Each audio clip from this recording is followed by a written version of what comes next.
অনেক দিনই আমার চাকরি বাকরি হলো, অনেক জায়গায় ঘুরেছি, কিন্তু এরকম অনুষ্ঠান, বিশেষ করে নববর্ষের অনুষ্ঠান আমি চট করে কোথাও দেখিনি। গান, নাচ সবাই এত স্বতঃস্ফূর্তভাবে করছে, আমার খুবই ভালো লাগছে যে এরকম একটা আনন্দ অনুষ্ঠানে উপস্থিত থাকতে পেরে।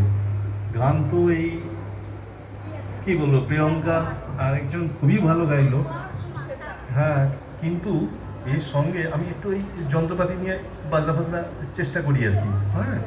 তো এই দুজন যা বাজাচ্ছে না, এই গানটা অসম্পূর্ণ থেকে যায় এদের সঙ্গ ছাড়া। হ্যাঁ, আমি মানে এটা অনেকক্ষণ ধরে লক্ষ্য করছি, এত সুন্দর এই ঢোল বাজাচ্ছে আর এই আমাদের ও কিবোর্ড, হ্যাঁ, ফলো করছে, যে গানগুলোর একটা অন্য মাত্রা পেয়ে যাচ্ছে।